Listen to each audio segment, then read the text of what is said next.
Challenge कर रहा है कि आप फिजिक्स में नंबर कैसे लेके आओगे एक दिन पढ़ करके, फिर आप उसे उसका मुंह तोड़ जवाब दो। सीबीएसई को इस चीज का जवाब दोगे कि आप हमें एक दिन भी दोगे ना तो भी हम टॉप करके दिखा देंगे।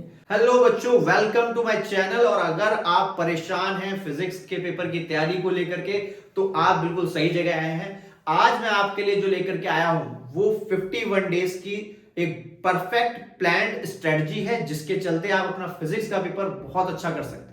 मान लीजिए कि आपने अभी तक बहुत ज्यादा तैयारी नहीं करी है, फिर भी अगर आप 1 जनवरी से तैयारी स्टार्ट करते हैं तो कैसे आप 19 फेब तक ये तैयारी कंप्लीट कर पाएंगे और 20 तारीख को जो आपका फिजिक्स का पेपर है उसे बहुत अच्छे से दे पाएंगे।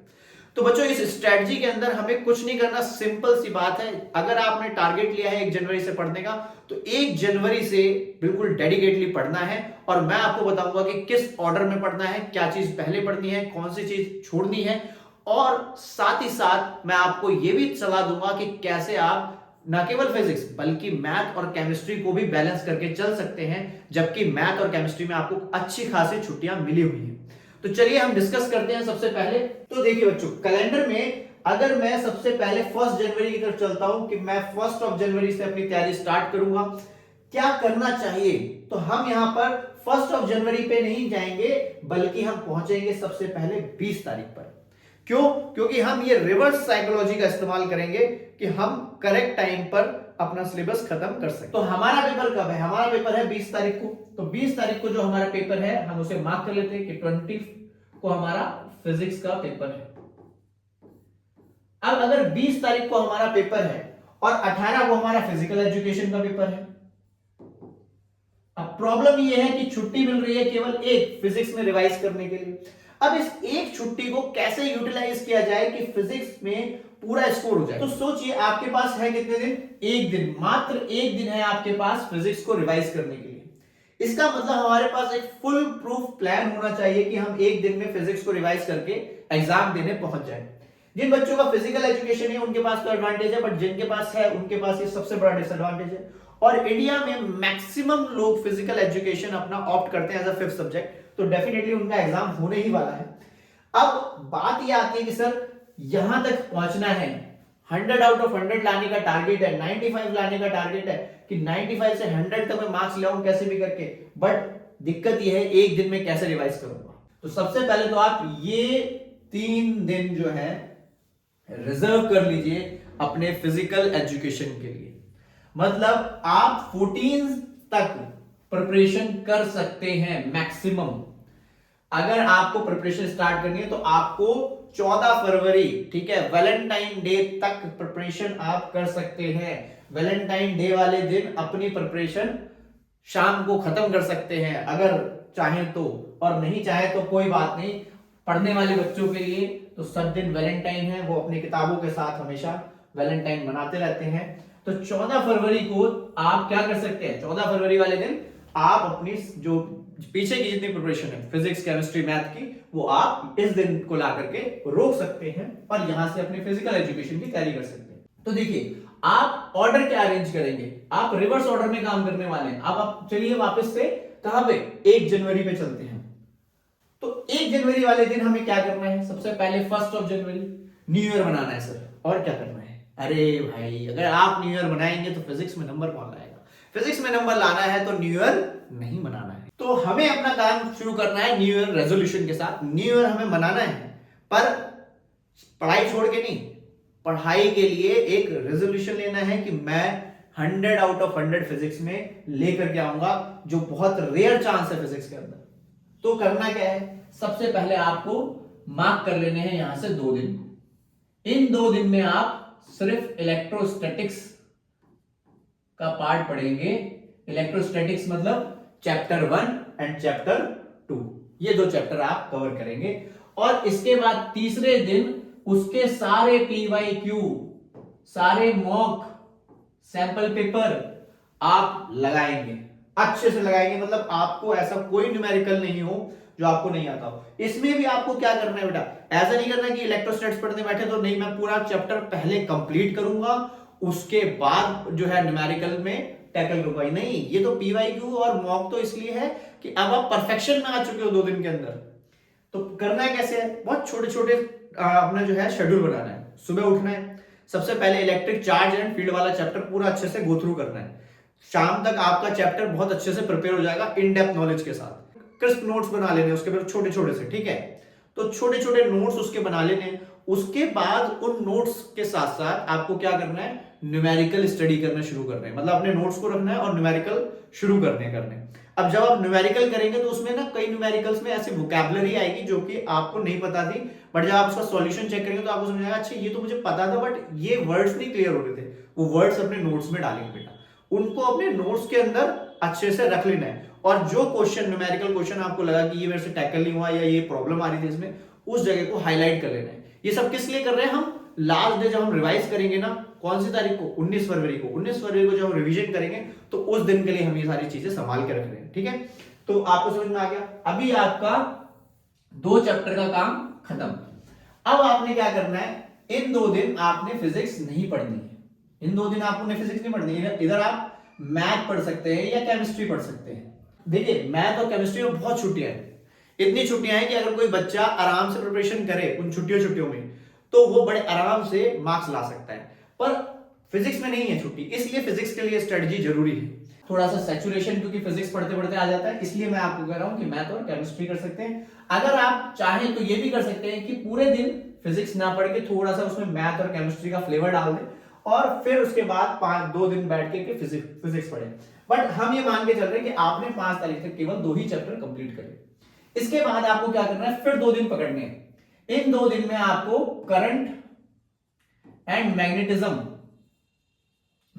एंड मैटर, ये वाले चैप्टर को, magnetism, moving charge and magnetism and matter, ये 3 चैप्टर जो है ये पूरे के पूरे खत्म करने हैं 2 दिन के अंदर। तो पहले दिन तो आपका करंट ही खत्म होगा, उसके न्यूमेरिकल जरूर लगा के देखिएगा, किरचॉफ्स लॉ के न्यूमेरिकल लगा के देखिएगा, ठीक है। इसके बाद जो पैरेलल बैटरी वाली डेरिवेशन है वो लगा के देखिएगा, और ड्रिफ्ट वेलोसिटी क्या होती है, सारी डेफिनेशन, बेसिक चीजें जितनी भी हैं वो सब ऊपर से एक बार कवर कर लीजिएगा, कुछ भी रह ना जाए।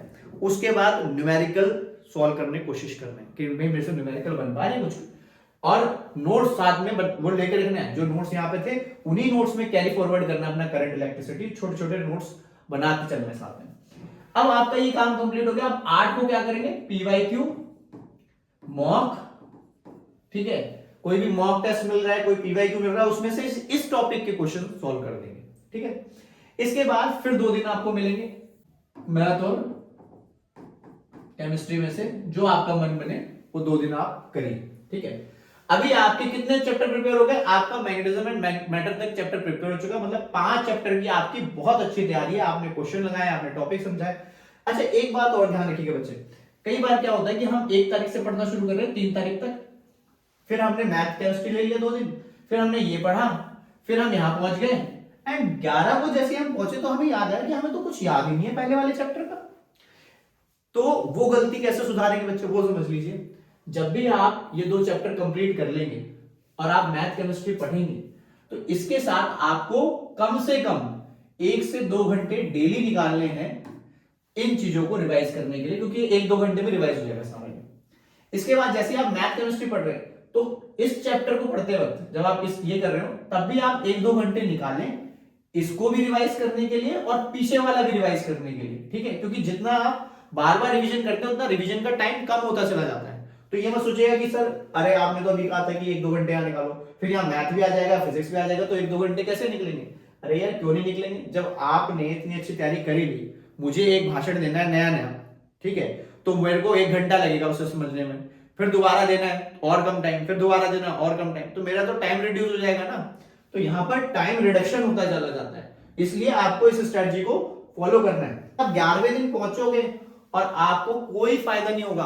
11वें दिन आपको ऐसा लगेगा कि यार मेरे को तो पहले का कुछ भी नहीं आता है, मैं तो दोबारा से शुरू करूंगा।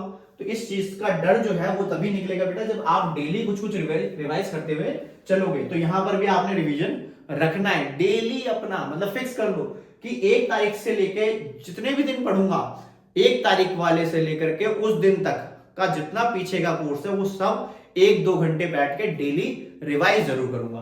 क्योंकि अगर नहीं करोगे तो फिर बेटा वही वाली बात आ जाएगी कि यहाँ पे सब कुछ सीख लिया था सर, पर मैं सब कुछ भूल गया, मेरे से पेपर सही से सॉल्व नहीं हो पाया, क्यों, मैं होपलेस हो गया था। तो ये चीज अवॉइड हो जाएगी। तो अभी हमारी स्ट्रेटजी ये कहती है कि हम यहाँ पर 3 दिन के अंदर हमने इलेक्ट्रोस्टैट्स मतलब chapter number 1 chapter number 2 cover कर लिया है, और यहां पर हमने गैप दिया था, और इसके बाद यहां तक हमने चैप्टर नंबर 3, 4 और 5 कवर कर लिया है। यहाँ पे फिर हमने गैप दिया था और हमने बाकी चीजों को रिवाइज कर लिया। इट मींस 10 तारीख तक मेरे 5 चैप्टर तैयार हैं। सर अब मैं 11वें दिन पहुंच गया हूं, अब मुझे क्या करना चाहिए? तो 11 और 12 ये जो 2 दिन हैं इसमें आप EMI, AC और EMW EM वेव जो है उस चैप्टर को प्रिपेयर करेंगे, और सेम प्रोसेस से पहले दो दिन बैठ करके अच्छे से चैप्टर को प्रिपेयर करेंगे, उसके सारे न्यूमेरिकल वगैरह सब कुछ देख लेंगे। देन नोट्स वगैरह उसके अंदर जो अपने आपने नोट्स कंटिन्यू करे हुए उस नोट्स को उसके अंदर डालेंगे, ठीक है, AC EMI को भी डालेंगे उसके अंदर, और फिर लास्ट डे जो है आपका 13 उसमें आप सारे PYQ मॉक वगैरह लगाकर देखेंगे कि क्या मुझे जो चीजें मैंने पढ़ी है वो समझ में आ गई। अच्छा, इस दौरान आपको फिर से मैं बता रहा हूं, भूलना नहीं है, 1-2 घंटे का गैप जरूर देना है। वो गैप में आप सिर्फ रिवाइज करेंगे जो आपने पीछे का पढ़ा है। देन इसके बाद वापस से आप यहाँ 2 दिन फिजिक्स, मैथ और केमिस्ट्री स्टार्ट कर सकते हैं। तो आपका मैथ केमिस्ट्री का यहाँ पर काम बन जाएगा। अब बेटा इसके आगे क्या करें? इसके आगे आप क्या कर सकते हो कि मान लीजिए 16-17 पे आप पहुंच गए, अभी यहां तक आपने सब कुछ रिवाइज कर लिया, आपकी एक बुक कंप्लीट हो गई। अब फर्स्ट सेकंड बुक पे आ जाते हैं। तो यहां 2 दिन लगेंगे आपको रे ऑप्टिक्स करने के लिए। रे ऑप्टिक्स बड़ा चैप्टर है बेटा, तो पता क्या करना आप रे ऑप्टिक्स में पहले दिन तो पूरा रे ऑप्टिक्स अच्छे से पढ़ लेना, पूरा ऑप्टिकल इंस्ट्रूमेंट मतलब फर्स्ट पॉइंट से लेकर के लास्ट पॉइंट तक जो मिरर है वहां से लेकर के ऑप्टिकल इंस्ट्रूमेंट तक। सेकंड डे आप क्या करना कि पहले आधे दिन तक जो है अपने नोट्स को रिवाइज करना, ठीक है, क्योंकि उसमें थ्योरेटिकल बहुत क्वेश्चंस आते हैं, मतलब डेरिवेशन टाइप क्वेश्चन बहुत आते हैं, थ्योरी के क्वेश्चन भी बहुत आते हैं। तो न्यूमेरिकल ऐसा नहीं है कि न्यूमेरिकल नहीं आते, बट ये क्वेश्चन ज्यादा आते हैं। तो आपने क्या करना, रे ऑप्टिक्स जो भी आपने पढ़ा आधे दिन के बाद बैठ करके जो PYQ है, केवल जो सिर्फ PYQ है, ठीक है, रे ऑप्टिक्स के वो लगाना है, मॉक लगाने अपनी तरफ से कुछ एक्स्ट्रा क्वेश्चंस लगाने। SL के क्वेश्चन मैंने बेटा मार्क करवाए हुए, SL के क्वेश्चन करो आप। SL के क्वेश्चन बहुत इंपॉर्टेंट क्वेश्चंस होते हैं वहां पे, ठीक है, वो direct to the point question होते हैं। आपके पेपर में ऐसे क्वेश्चन बहुत ज्यादा बार आए हुए हैं, तो वहां से क्वेश्चन लगा के देखने, तो आपका रे ऑप्टिक्स कवर हो जाएगा। इसके बाद 18 को आपको वेव ऑप्टिक्स देखना है। वेव ऑप्टिक्स में कोई डेरिवेशन नहीं आ रही है, सिर्फ थ्योरी आ रही है, इसके अलावा न्यूमेरिकल आ रहा है। तो बहुत आसान है वेव ऑप्टिक्स को एक दिन में खत्म करना। पहले आधे दिन तक बैठ करके अच्छे से उसको कवर करिए, इंटरफेरेंस और डिफ्रैक्शन को अच्छे से कवर करिए, रिफ्लेक्शन रिफ्रैक्शन वाली डेरिवेशन जरूर करिए, और उसके बाद उसके न्यूमेरिकल आगे देखिए। फिर आ जाएगा 19-20, और 19-20 में फिर से वही प्रोसेस, मैथ या केमिस्ट्री जो आपका इंटरेस्ट बनता हो उसमें थोड़ा सा स्टडी करिए, रे ऑप्टिक्स को रिवाइज करिए, साथ ही साथ पहले के भी नोट्स को गो थ्रू एक बार जरूर करिए, ठीक है। अब इसके बाद अब देखिए यहां पर आपका रिवीजन टाइम बढ़ेगा, क्यों? अब 1-2 घंटे से बात नहीं बनेगी, अब आपको कम से कम 3 घंटे चाहिए।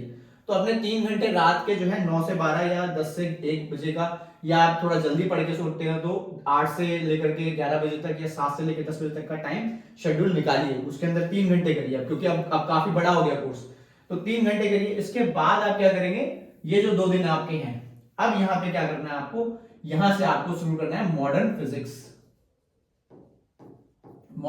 पढ़ना है यहाँ पे। फिर इस दिन पूरा मॉडर्न फिजिक्स के न्यूमेरिकल डील करने हैं, ठीक है। मॉडर्न फिजिक्स में आपका ड्वेल नेचर आएगा, एटम न्यूक्लियाई आएगा, बहुत छोटे छोटे चैप्टर बेटा, 2 दिन में तो मतलब भूत उतार दोगे तुम उस चैप्टर का। अब यहां पर क्या करना है, यहाँ पे PYQ करने हैं। फिर इस दिन सेमीकंडक्टर करेंगे हम पूरा 24 को, सेमीकंडक्टर कंप्लीट।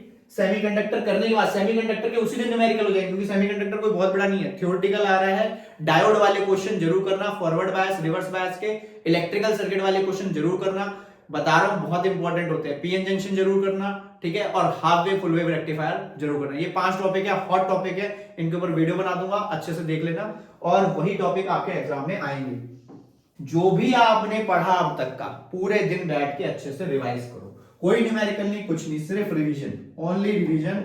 जो न्यूमेरिकल में मैंने बताया था आपने न्यूमेरिकल टैकल करे होंगे, वहां आपकी कुछ वोकैबुलरी में दिक्कत आई होगी, उसको आपने अपने नोटबुक में लिखा, उन सब कुछ चीजों को अच्छे से रिवाइज करो, पूरे नोट्स को रिवाइज करो कि भाई कुछ नोट्स में रह तो नहीं गया, ठीक है। जब सब कुछ रिवाइज हो जाए बेटा, फिर यहां से वापस से यहाँ पर 2 दिन बैठ के फिजिक्स, मैथ और केमिस्ट्री करो, फिजिक्स नहीं करना उस दिन।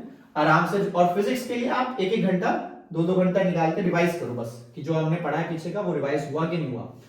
देन इसके बाद आपको मिलेंगे फिर ये पूरे 31 तक 4 दिन। इन 4 दिन आपको फिजिक्स नहीं पढ़ना है, इन 4 दिन आपको मैथ या केमिस्ट्री में से एक चीज पढ़नी है जो आपका वीक जोन है। दोनों में से कोई एक चूज कर लिया। फॉर एग्जांपल मान लीजिए मैंने केमिस्ट्री हटा दिया, मैथ चूज कर लिया। आपने मैथ पढ़ना है, अच्छे से शिद्दत से मैथ पढ़ना है और सिर्फ एक एक घंटा निकालना है यहां से लेकर के 26 से लेकर के 31 तक फिजिक्स के लिए, जो आपने पढ़ा है उसे रिवाइज करने के लिए। ठीक है, ध्यान रखेंगे। मैं ऐसा क्यों कह रहा हूं बेटा, मैं चाहता हूं आपके पूरे मार्क्स हैं हर सब्जेक्ट में। मैं ये नहीं चाहता कि नहीं मेरा सब्जेक्ट फिजिक्स है तो मैं फिजिक्स में बताता हूं आपको फिजिक्स कैसे करें, नहीं। फिजिक्स के साथ साथ आपको मैथ भी टैकल करना है, आपको केमिस्ट्री भी टैकल करना है, आपको जेईई मेंस देना है, आपको नीट देना है, तो आपको ये सारे बाकी सब्जेक्ट्स भी आने चाहिए ना फिजिक्स के अलावा। तो इसलिए आपको जो प्लानिंग है वो ऐसे करनी होगी कि वो बैलेंस रहे। बैलेंस अगर बिगड़ा तो फिर एक पेपर तो बहुत अच्छा, एक पेपर बिल्कुल डाउन चला जाता है। तो इसलिए मैथ केमिस्ट्री में भी जो आपका बैकलॉग है वो यहाँ क्लियर करिए बेटा। ठीक है, अब हम आगे चलते हैं, फैब में चलते हैं। तो देखो बच्चों, फैब में आपका जब मान लीजिए आप आ गए 1 फैब को, तो 1 फरवरी आप पहुंचे। अब इस दिन क्या करेंगे हम, तो 1 फरवरी हम 1 फरवरी 2nd 3rd और 4th आपने अगर उधर मैथ पढ़ा है तो यहाँ केमिस्ट्री पढ़िए, कोई दिक्कत नहीं है, नो प्रॉब्लम। आप आराम से बैठ करके केमिस्ट्री पढ़िए। फिर उसके बाद यहां से बेटा, यहां से लेकर के यहां तक सिर्फ फिजिक्स, फिजिक्स एंड फिजिक्स। इतनी मेहनत, इतनी शिद्दत के साथ मेहनत कि ये जो दिन मिले आपको 1 2 3 4 5 6 7 8 9 10, इन 10 डेज के अंदर जो भी आपने पीछे का रिवाइज किया हुआ है, दिमाग में बैठा हुआ है, वो छप जाए, एकदम पिक्टोग्राफिक मेमोरी हो जाए, दिमाग के अंदर चला जाए, बिल्कुल घुस जाए उसके अंदर। ठीक है, और डेली बैठ के 3 घंटे, यहां से डेली 3 घंटे बैठ के एक पेपर जरूर सॉल्व करें पूरा। ठीक है, और मैं आपको गारंटी देता हूं आपके 95 ना आ जाए, 95 प्लस बल्कि ना आ जाए, वो भी वो बच्चा जिसको फिजिक्स में कुछ भी नहीं आता है, सिर्फ मेरे बताए हुए तरीके से उसने एक दिन बैठ के पूरा चैप्टर समझा, चाहे वो किसी वीडियो लेक्चर से समझा, मेरे से समझा है, किसी से भी समझा, ठीक है, किसी बुक से समझा, किसी वीडियो से समझा, कैसे भी समझा उसने। पर बस बेटा एक बात ध्यान रखना, वन शॉट मत करना। वन शॉट दुनिया का सबसे खतरनाक हथियार है जो आप पेपर में चलाते हो और आपके सबसे गंदे नंबर आते हैं। वन शॉट नहीं करना। मेरी आपसे हाथ जोड़ के रिक्वेस्ट है, वन शॉट नहीं पढ़ना। अगर आपको पूरा दिन एक चैप्टर के लिए दे रहा हूं ना, तो बेटा इतना ध्यान रखना कि अगर पूरा दिन मिला है तो पूरे दिन के अंदर 8 घंटे या 5 घंटे भी बैठ के पढ़ोगे ना, चैप्टर खत्म हो जाएगा। वन शॉट में अपनी जिंदगी बर्बाद मत करना कि 1 घंटे 2 घंटे पढ़ लिया, मैंने नोट्स बना लिए। अरे नहीं यार, उसका नोट्स बना करके 1 घंटे के क्या अचार डाल लोगे तुम सीरियस ही नहीं हो रहे हो कभी इस चीज को लेकर के। तुम्हें लग रहा है वन शॉट पढ़ूंगा, 10th क्लास का पेपर थोड़ी ना है कि यूं हो जाएगा, वहां लॉजिकल क्वेश्चन आने वाले हैं। फिजिक्स का पेपर वैसे इतना डिफिकल्ट बनता है, कॉम्पिटेटिव एग्जाम का पेपर है, स्टूपिडिटी खत्म ही नहीं हो रही बच्चों की। नहीं हम तो वन शॉट करेंगे, अरे वन शॉट से क्या मिल जाएगा। तुम इससे अच्छा किसी बंदे के किसी वीडियो लेक्चर को पकड़ो जो पूरे कॉन्सेप्ट हो उसके अंदर, कम से कम 10 घंटे के होंगे, कोई दिक्कत नहीं, मैं 10 घंटे तक बैठ करके पढ़ूंगा, डेडिकेशन से पढ़ूंगा, पर पूरा चैप्टर पूरे लेक्चर खत्म करूंगा, और ना केवल खत्म करूंगा बल्कि उसे अपने दिमाग में डालूंगा। ये चीज ध्यान रखिए कि आपका दिमाग जो है, जो लेके जाएगा ना पेपर में, वही आपके काम आना है। तो पेपर में चाहे आपने कितनी अच्छी किताबें पढ़ी हो, किसी से पढ़ा हो, वन शॉट पढ़ा हो या 10 घंटे पढ़ा हो, मैटर नहीं करता, सब जीरो है, नील है, आपको कुछ नहीं आता। ठीक है, आपकी नॉलेज को कोई नहीं पूछ सकता वहां पे। तो इसलिए दिमाग में फीड करके ले जाना है, और वन शॉट पे नहीं, अपने नोट्स पर अच्छे से नॉलेज गेन करनी है, नोट्स प्रॉपर बनाने हैं, उनको रिवाइज करना है, उस पर रिलाई करना है। ठीक है, तो ये चीज ध्यान रखिएगा। अब बात करते हैं इन 10 दिन में कैसे करना है। तो 10 दिन में हम क्या करेंगे, 10 दिन में हम चैप्टर्स डिवाइड कर लेते हैं अपने। पहले 3 दिन हम बैठ करके पूरा 1st to 5th chapter cover करेंगे। फिर उसके बाद मॉक, और मैंने आपको बताया सैंपल पेपर, वो 3 घंटे अलग है बेटा, उसको इसमें मत घुसेड़ देना इसको। तुम लोग बहुत चालाक हो, हरकतें करते हो बहुत जल्दी जल्दी, दिमाग लड़ाते हो। ठीक है, तो इसलिए स्ट्रेटजी लेकर के आओ, ताकि जो मेरे बच्चे, जो ऐसे बच्चे हैं ना जो हरकती है, मतलब जिनको बस पका पका पका पकवान चाहिए, वो भी अच्छे नंबर ले आए, पर अच्छी स्ट्रेटजी के साथ। ठीक है, अब बात करते हैं 5 से, अब 6 से लेकर के आपको जो आपका चैप्टर है एसी ईएमआई, वहां से लेकर के आप वेव ऑप्टिक्स तक, ठीक है, 9 10 10 नंबर तक आप यहां पर कंप्लीट कर लीजिए। फिर इसके बाद मॉडर्न फिजिक्स और डुअल नेचर, ये सारी चीजें जो हैं उसके अंदर, ठीक है, सेमीकंडक्टर तक आप 12 तक कंप्लीट करिए। फिर उसके बाद बचे हुए 2 दिन अच्छे से बैठ के दोबारा से रिवाइज करिए। आपकी देखिए कितनी बार रिवीजन हो चुकी है, आपने गिनती नहीं करी होगी, पर आपकी कम से कम 10 से 15 बार रिवीजन हो जाएगी अगर आप इस तरीके से रिवाइज करेंगे चीजों को, कि आप पीछे वाली को भी कर रहे हैं, साथ साथ चल रहे हैं, तो आपको पता नहीं चलेगा, दिमाग में छपती चली जाएंगी चीजें आपके, ठीक है। तो यहां तक 14 Feb तक आप ये काम करेंगे। फिर उसके बाद फिजिक्स को हाथ भी नहीं लगाएंगे। फिर हम 3 दिन बैठ के सिर्फ फिजिकल एजुकेशन के तोते की तरह रट्टे मारेंगे, इतने रट्टे मारेंगे, इतने रट्टे मारेंगे कि फिजिकल एजुकेशन का पेपर धुआं धुआं कर देंगे। और उसके बाद क्या करना है हमें, उसके बाद हमें 19 तारीख मिलेगी, द डिसाइसिव डे, जो आपको चैलेंज कर रहा है कि आप फिजिक्स में नंबर कैसे लेके आओगे एक दिन पढ़ करके। फिर आप उसे उसका मुंह तोड़ जवाब दोगे, सीबीएसई को इस चीज का जवाब दोगे कि आप हमें एक दिन भी दोगे ना तो भी हम टॉप करके दिखा देंगे। तो हमें 20 तारीख को पेपर देना है, 19 को हम सारा रिवाइज कर लेंगे, 18 को आओ आराम से तसल्ली से, पहले सो, रिलैक्स हो, अपने माइंड को फ्रेश करो, जो चीज आप फिजिकल एजुकेशन के लिए तोते की तरह रट के गए थे उन सबको ड्रेन करो, और उसके बाद फ्रेश माइंड से बैठो। 19 तारीख को सब रट्टे मार करके सारे मॉक वॉक पे सब पे स्टार जहां भी लगाए थे सब चेक कर लो, कुछ रह तो नहीं गया। अब 20 को जाकर के जो भी पढ़ा है, जो भी याद किया है, सब उलट दो, अपने ज्ञान का प्रकाश पूरी दुनिया में फैला दो, और अपने 100 आउट ऑफ 100 मार्क्स सिक्योर कर लो। ये वीडियो यहीं तक था दोस्तों। बच्चों प्लीज मेरी बात मानिए, इस स्ट्रेटजी को अच्छे से फॉलो करिए, और मैं गारंटी देता हूं आप इस वीडियो को देखने के बाद जब दोबारा पेपर देके आएंगे फिजिक्स का, तब मेरे वीडियो पे कमेंट करिए वीडियो से आपको फायदा हुआ कि नहीं हुआ।